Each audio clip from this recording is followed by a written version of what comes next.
Hello, welcome to this session on motivation. This is the first of a two-part series on the topic. All of us as teachers want to have our students motivated, and so we're going to discuss some issues revolving around that. We'll be finishing this up in our next session. So let's talk about some of the issues. First, we realize that all of our students are not motivated to learn what they're expected to learn in school. Now, the thing is, we need to realize that some of the foundations of what we have is all of our students are motivated. There is no such thing as an unmotivated student. Now, why do I say this? Because our students are created in the image of God. As Christians, we believe this, and one of the aspects of being created in the image of God is that they seek to exercise dominion. Part of this exercising dominion is that they are purposeful and responsible and active meaning seekers. That is, they are active and they are seeking to exercise dominion because that's the way God has made them. I'm getting this definition and also a lot of the information from this lesson from Dr. Tim Everett from a series that he has done on motivation, a former professor at Covenant College. But our students, by virtue of being created in the image of God, are seeking to make meaning and have purpose and are responsible. We might not see that, but they really are. The problem is that our students, like we ourselves, are fallen sinners. Thus, they may be motivated towards the wrong things. You see, they are motivated, but they might not be motivated towards what we desire. They're seeking to exercise dominion, but they pervert that drive in various ways. So they may be motivated, but not towards what we wish. So what we're going to be talking about today is how we can direct that motivation, how we can get them to be motivated towards the things that we believe they need to be motivated towards. Now, I want to be sure to emphasize here, there is no single key to motivating your students. A lot has been written about it, but there's no magic button that I can push, or there's no high-powered technique I'm going to give you that's going to say, do these 3 steps and all of your students will instantly be motivated to learn. There are things that we can improve on, there are things that we can work on, but realize there's not a single key to it. Realize that motivation goes with the job of being a teacher. Part of our calling as teachers is to motivate our students to learn what we want them to learn. Now, you all have had students who come to you eager and motivated to learn already. They come into your class and they're excited just about the fact that they're in your class and they're looking forward to what they're going to learn. And you have students that come into your class motivated to cause trouble and motivated not to learn. Then you've got a group in the middle, those that'll be motivated if they find a reason to, or they'll lose interest if they're not properly challenged.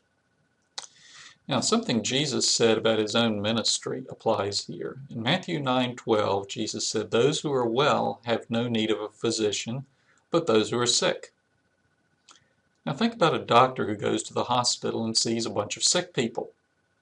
Does he get frustrated and quit saying, "I don't want to have to deal with all these sick folks"? No, that's the nature of the job of being a doctor. Likewise, teaching is by nature dealing with students, many of whom are sick and need to be fixed. Part of their sickness is that they don't want to learn what they should learn. So part of our healing ministry is to work to change their attitudes so they're motivated to learn what they should. So don't look at this and think that it's just, well, I'll just give them the information and it's their job to get motivated or to whether they're motivated or not. Part of our job as teachers is to increase their motivation and to do what we can to encourage the students to want to learn. So let's think about the goals that we want to accomplish in the next few minutes. First, we're going to look at a definition of motivation. Then we'll give some prerequisites for motivation. And then we'll look at some principles or keys to motivation. So first, let's think about a definition of motivation. This might be more like a description of it, or what you actually see, or what motivation results in. But motivation is maintaining focus on a task. Students are in a motivated state when they're able to maintain their focus on a task. You think about it, when you're motivated to learn about something, say computers, you keep your mind on the topic, you block out other things from distracting you, and so on. When you're not motivated, as when I'm presenting a lesson on motivation to you and you could care less about it, you find that you can't focus on what I'm saying. You're passing notes to others, you look out the window, you play games on your smartphone or whatever. Okay. Now, remember, so this idea of maintaining focus on the task is going to be specific to the student and to the task. You're going to have one student who's motivated to learn English and another's not. But that other student might be motivated to learn art. So keep in mind not only your instruction, but also your individual students. And remember too that you may have the class as a whole focused and motivated, but students may tune in and out at various times, individual students. So let's look now at some prerequisites to motivation. First, as I've mentioned, I as the teacher must accept the responsibility for motivating my students. I have to do what I can when appropriate to get them involved and focused on the task. I can't just have the attitude of, well, I'll throw this stuff out there, and if they want it, they can get it. If they don't want it, that's their problem. True, our students are responsible and they need to be held responsible. But remember, they are still immature. So we have to seek to help them focus and stay motivated to learn. So there are things that we need to do to help encourage motivation.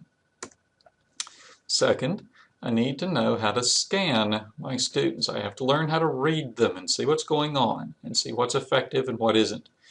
Be able to tell by looking at the students which ones are involved and on task and which ones are not. You can look at body language, verbal interaction, for example, if they're asking relevant questions or questions that are off topic. So if you see your students drifting, you think, well, I've got to do something to bring them back on task. Third, you need to use motivational principles continuously in your lesson, not just at the beginning of the lesson. Okay, don't think that you just have a captivating opening to your lesson and get the kids all thrilled about it, and then the kids are going to stay with you for 50 or 90 minutes. You've got to maintain focus, maintain motivation all throughout the lesson. And it's like if you're on a train, you want everybody on the train when it leaves the station, but you've also got to keep the students from jumping or falling off the train during the trip. So the longer the lesson, especially if you happen to be teaching in block schedule where you might have a 90-minute block, the more likely motivation is going to sag at some point in the lesson. It might happen about 20 or 25 minutes into the lesson, and you might need some special strategies to re-motivate the students at that point. One way to think about it is as a black hole. Here's your target. Okay, you might think this might be a single lesson, or it might be a unit or a semester, reading a book or something, but find out that this tends to happen, okay? And so you have the target, you've got your learning objectives, that's your goal, and you start off strong, okay?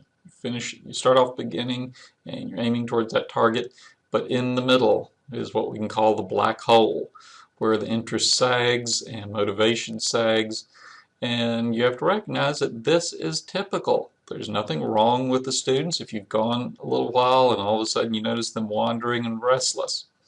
So think about motivational techniques when you're approaching that time period. If you're in a class lesson, about the 15 to 20 minute period, you think, okay, what can I do here to change things up? Or what can I do that will reinvigorate the students?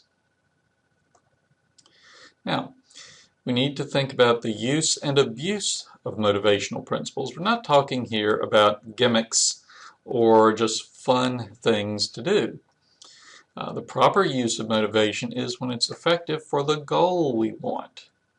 If we want our students to be motivated to do independent research on John Steinbeck, for example, and if the activity we do results in that outcome, then the motivational strategy was effective and properly used.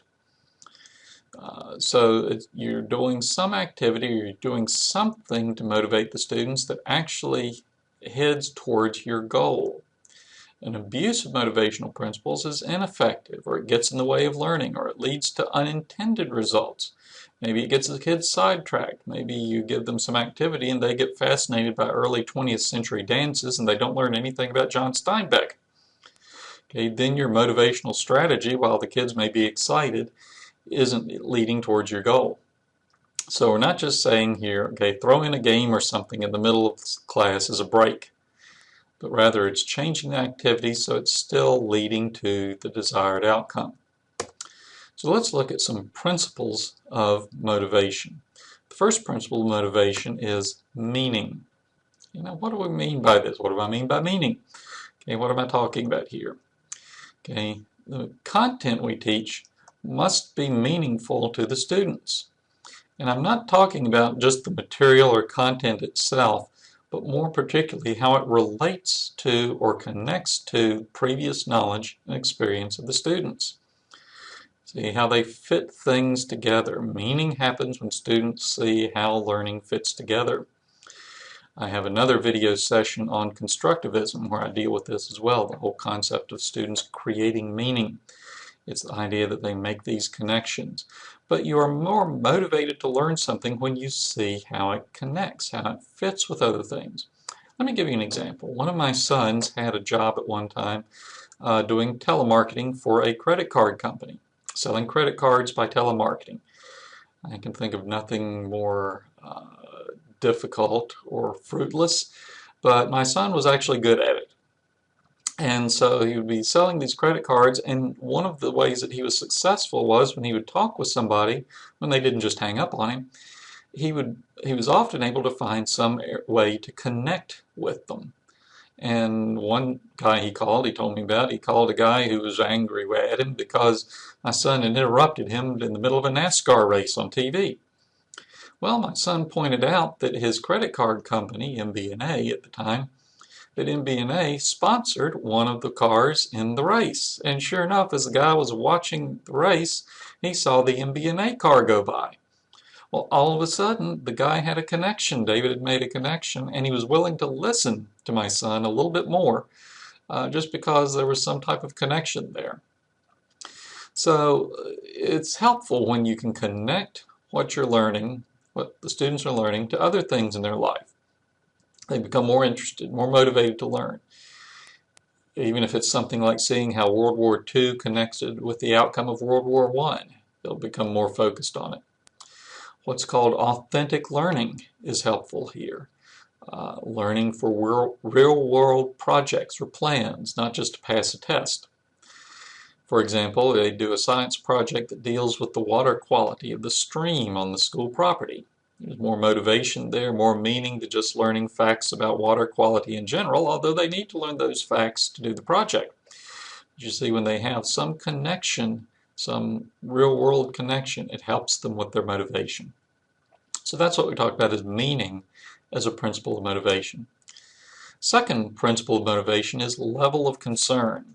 This refers to the students getting with it. You see, God has created us to pay attention to some things and ignore many others. As you're watching this video, there may be other sounds going on. The air conditioner may be turning on and off in your room, or a car drives by, or a siren, ambulance goes by on the street. And God has created you so that you focus on one thing and you tune out other things. You tune out a lot of things.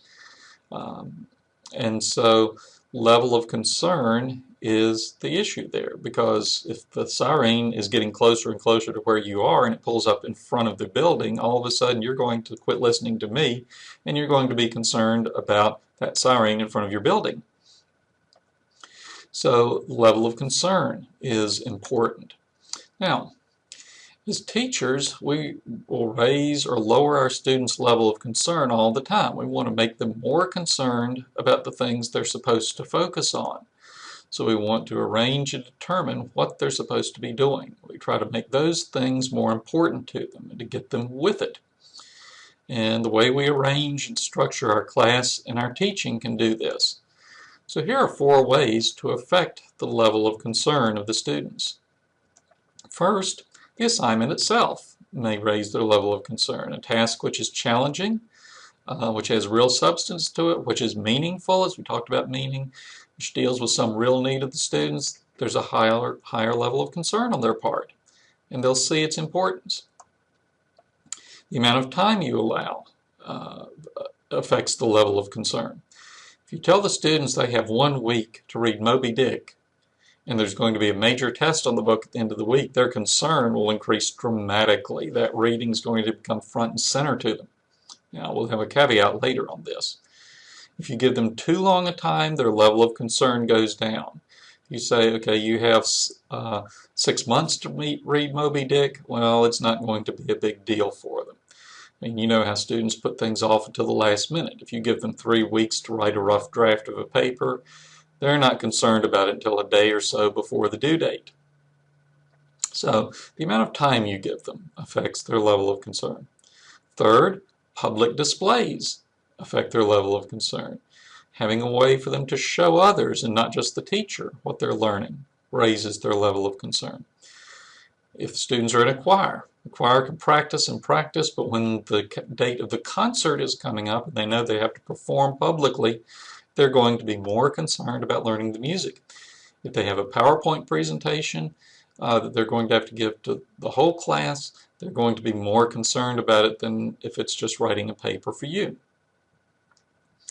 Fourth, healthy competition can raise level of concern. This happens in PE classes all the time, where you have some type of contest and it encourages them to run faster or whatever.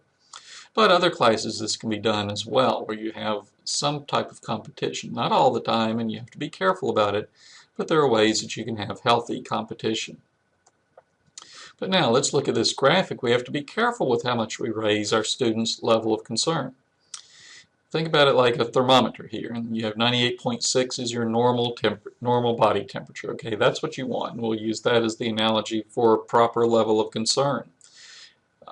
So we want to reach 98.6. If we don't give our students enough sense of urgency, they just don't care. Okay? I've got 6 weeks to write a 5-paragraph essay, no worry, there's no motivation there.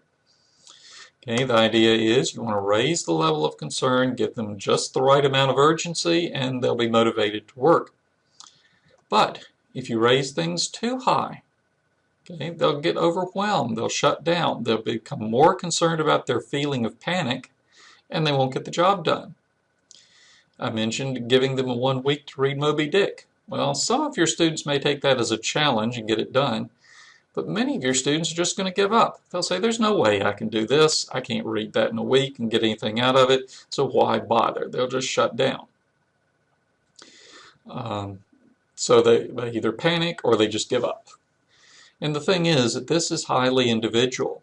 See, what raises one person's concern to 98.6 will put another student in a high fever. You give a bright student a challenging assignment with a short time frame and she'll get right on it. You give that same assignment and same time frame to a slow student and she'll shut down and give up. So this is where you've got to get to know your students and design assignments which will motivate most of them properly. And then be ready to adjust for students who may need adjustments, or be ready with more personal encouragement and help for the weaker students. Now, our third principle of motivation is intrinsic versus extrinsic motivation. What do we mean here? Intrinsic motivation is motivation that comes from the task itself. A student reads Moby Dick just because he enjoys good literature. Another student works hard on trig because she wants to do well and learn challenging concepts. Teachers need to be able to, first of all, maintain intrinsic motivation when it's already there. If you've got a student who enjoys reading, don't do things that destroy that enjoyment. Don't overemphasize rewards, for example, or don't pile on extra reading so it just becomes a chore and leads to burnout. Second, you want to know what to do to get students to be intrinsically motivated, and modeling is key here. Show your students your own enjoyment and pleasure in the task. Show them that you enjoy geometry or that you enjoy U.S. history. Demonstrate this through your example and through speech, that you enjoy it, that you love to learn about science and about history. If the students see that you get pleasure just from learning more about your project, then they'll be more likely to do so themselves. Okay, so that's intrinsic motivation. The other type is extrinsic. This is things like grades, prizes, avoiding punishment, extrinsic, things that come from the outside. Okay, this is things, so you have the grades and prizes, things like if you read Moby Dick in a week, you'll get an ice cream treat on Friday. If you study trig, you'll pass and be able to graduate. If you don't finish your art project, you'll have to run a lap around the building. Okay, so these are extrinsic motivations. Now, in education, extrinsic motivation is often scorned. It's looked down on. This is something we should not do. We have to realize, though, that it can be appropriate because God Himself uses it. God uses rewards and punishments. Deuteronomy 28 is a classic example where God told the nation of Israel, if you obey, here are blessings you'll receive. If you disobey, here are curses that will come upon you. So it wasn't just that Israel should obey God just because He's God and because He's redeemed them, and that's true. But God also gave them promises of blessing and curses. And if God uses these extrinsic motivations, we cannot say that it's always wrong to do so. There can be a right or a wrong way to do it, and we have to use it carefully and not overdo it, but we have to say there is a proper way to use extrinsic motivation. Now, one of the things we have to watch for, studies have shown that students who are intrinsically motivated to do something, if you attach a reward to it, they lose their intrinsic motivation and work for the reward. It's fascinating studies that go along these lines. If students enjoy reading, if they have a love for reading, if you start suddenly giving them rewards for reading, they tend to lose their internal enjoyment, and if you remove the rewards, then they don't want to read anymore. So don't bribe the students, and be sure that the reward or punishment is connected to the action in some way. It's related to it. For example, if you read Moby Dick in a week, I'll give you a free reading day on Friday, something like this. Okay, so be careful with them, don't overdo them. Again, if your students will begin to work only for those if they're constantly looking for rewards. Now, an interesting thing about grades is extrinsic motivation. Many studies have shown that grades are a motivating factor only for your top students. Your better students want to get an A+ instead of an A. Your B students tend to want to get an A. Okay, these are motivating things for the top students. The students who are weak, the poor students, grades have no effect on them. If they're a D student, they don't care if they get an A or a B or an F. Grades really don't matter to them.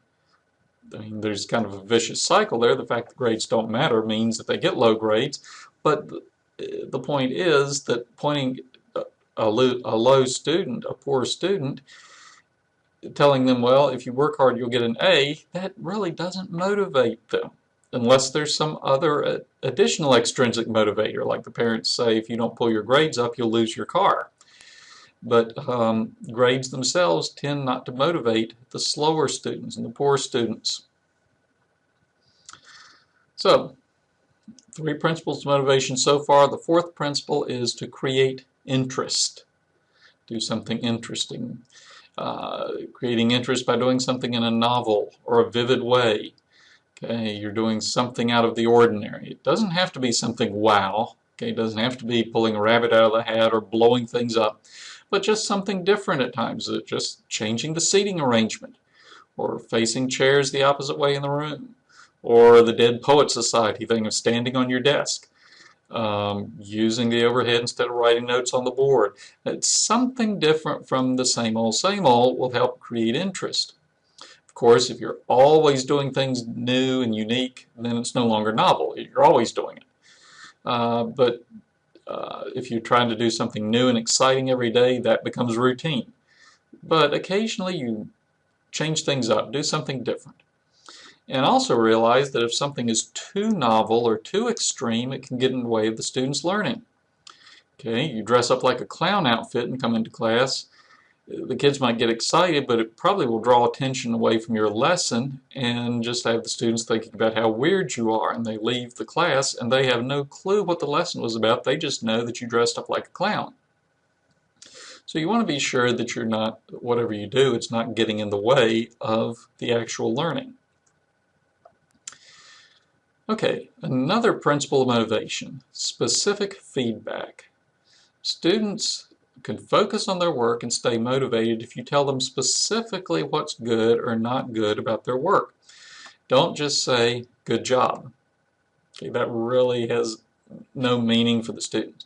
You say, you did much better at showing all the steps of solving your math problem.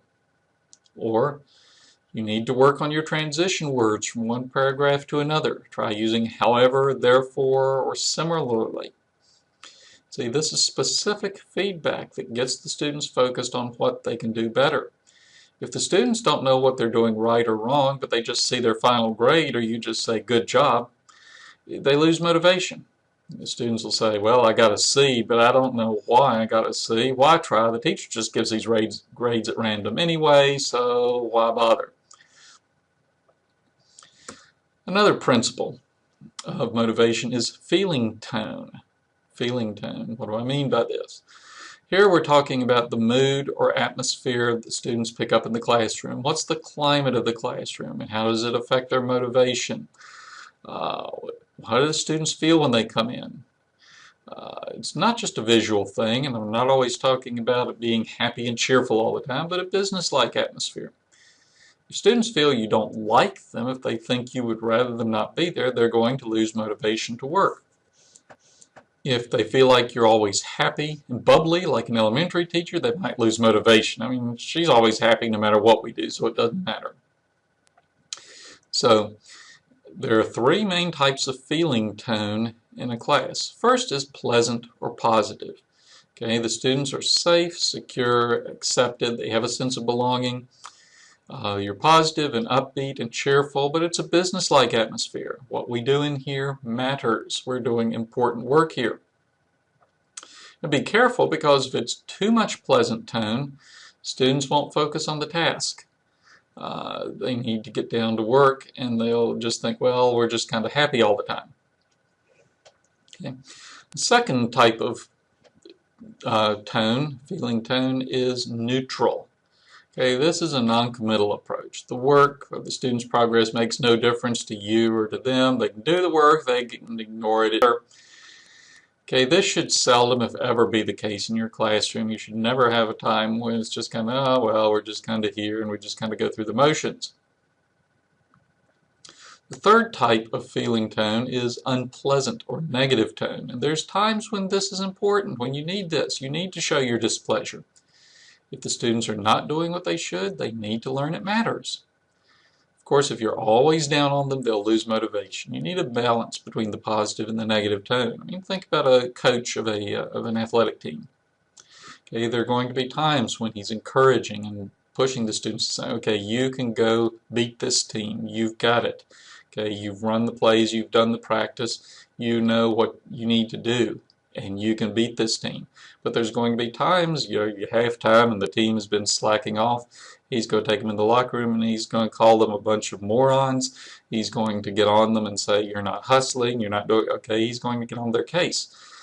There's the negative tone, but that's important. They need that at times. So think about it in those terms. Now, the last principle of motivation we'll talk about is success. If students succeed, they're motivated to do even more. Now, success doesn't mean just doing everything with a breeze. Okay?